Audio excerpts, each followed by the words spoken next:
Et un crash va se produire aux États-Unis en 2013, 2014 ou plus tard. Cet effondrement fera passer celui de 2008 pour une balade dans un parc. Ces propos inquiétants, alarmistes même, émanent de Peter Schiff, économiste américain reconnu, ancien conseiller du président Bill Clinton. Il avait d'ailleurs prédit en 2006 la crise des subprimes. C'est dire si ces prévisions ont un certain écho. La Fed serait au cœur de la future crise, elle qui manipule les taux d'intérêt et affaiblit le dollar pour stimuler l'économie avec du crédit gratuit à terme. Il prédit même une crise financière aux États-Unis qui éclipsera totalement celle de la zone euro. Les deux invités avec nous pour tenter de comprendre ce qu'il faut tirer de ces propos très alarmistes de Peter Schiff. Georges Jugeux, banquier, ancien vice-président de la Bourse de New York, et Mireille Zaki, rédactrice en chef adjointe de Bilan, auteur de La fin du dollar. Voilà, vous connaissez bien le problème américain, Mireille Zaki. On se réjouit de vous entendre. Première question à vous, Mireille Zaki, est-ce que ce Peter Schiff est un homme, disons, crédible lorsqu'il fait une prédiction? Vaut mieux l'écouter? Absolument. Je pense que Peter Schiff est aujourd'hui un des très rares économistes américains qui ont la lucidité de voir l'état réel de défaillance de l'économie américaine telle qu'il est.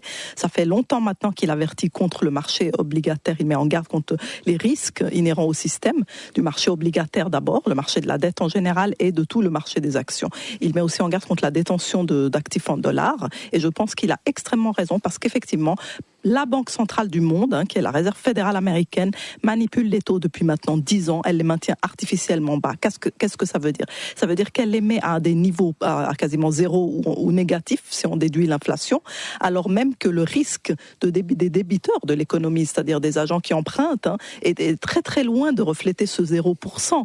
Donc c'est des taux qui sont faux, qui montrent un risque sous-évalué. Donc ça fait que tous les marchés financiers, les produits dérivés, les marchés actions, les marchés de la dette, et à commencer par la dette souveraine américaine, sont mal valorisés. Leur risque est totalement sous-estimé. Et il n'y a pas plus grave qu'une telle situation pour les investisseurs, les citoyens, les épargnants et les déposants, bien entendu. Georges Jugeux, on va dans le mur avec la politique de la Fed, un crack qui relèguerait au fond celui de 2008 au rang de promenade dans un parc, nous dit Peter Schiff. Ça va être très très violent? Non. Je ne pense pas que nous devions nous attendre à ce que ce soit aussi violent que ce que Peter Schiff, qui est ce qu'on appelle un bearish, c'est-à-dire un pessimiste depuis longtemps, qui nous annonce l'or à $5,000 depuis un bon bout de temps. Donc, il ne faut pas non plus considérer que c'est lui qui va donner le ton. Je crois qu'il y a une vraie préoccupation, mais pour moi, la préoccupation se situe beaucoup plus en Europe qu'aux États-Unis. Le risque d'explosion 2013-2014 se situe plus en Italie qu'aux États-Unis.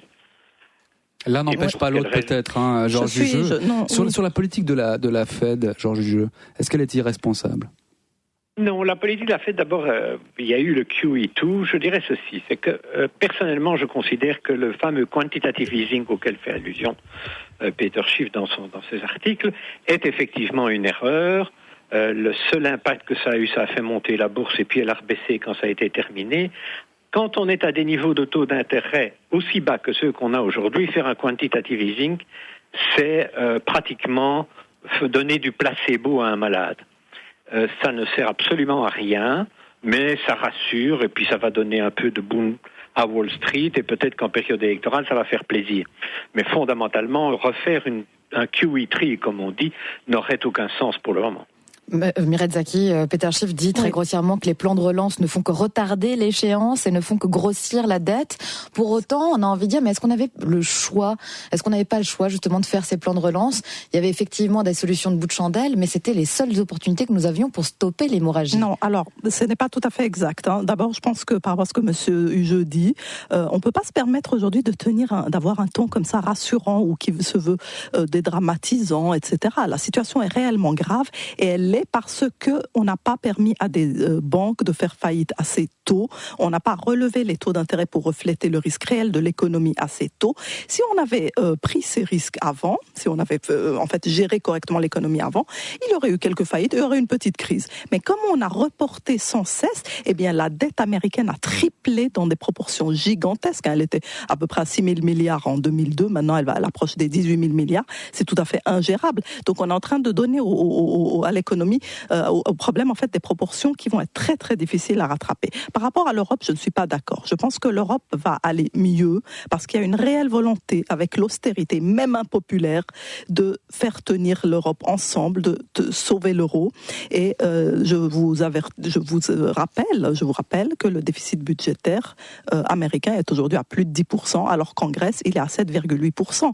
Donc il faut arrêter de se voiler la face. Simplement, en termes de géopolitique financière, il est exact que la crise américaine est vraiment la forêt que cache aujourd'hui l'arbre européen. C'est-à-dire que de l'échec de l'Europe dépend la solvabilité américaine. C'est une situation très sérieuse.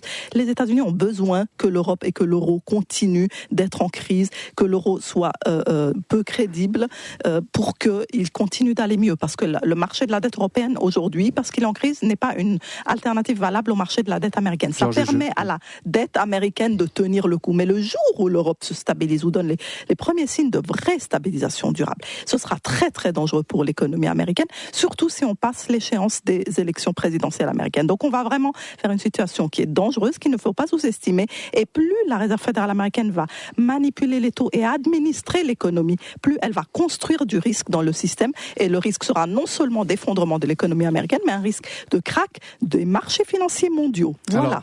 Georges Jugeux, on avait les prévisions de Peter Schiff. Mireille Zaki vient de nous faire les siennes. Vous les partagez pas? Le jeu entre les deux, l'Europe et les États-Unis. Pour le moment, ce que je regarde, c'est la première chose, c'est que la raison pour laquelle les taux d'intérêt sont si bas n'est pas exclusivement le résultat de la politique de la Réserve fédérale ou même dans ce domaine-là de la Banque centrale européenne. Nous nous trouvons devant des États qui maintenant ont des dettes importantes, et c'est le cas des États-Unis, et qui empruntent pratiquement à 0 à 1%. Donc, il y a une raison derrière cela. Et la raison derrière cela, elle n'est pas aussi court terme que l'on peut le croire. Je pense que fondamentalement, les entreprises n'investissent plus. Et que nous nous trouvons rien qu'aux États-Unis avec 2500 milliards de dollars de liquidités non investies dans le banque d'entreprises qui ne devraient pas avoir ces liquidités. Nous avons donc un phénomène dans lequel ce qui est important, c'est de faire redémarrer l'économie, c'est-à-dire d'investir et de créer des emplois. Et de créer des emplois. C'est le vrai débat. Là, on sort du sujet.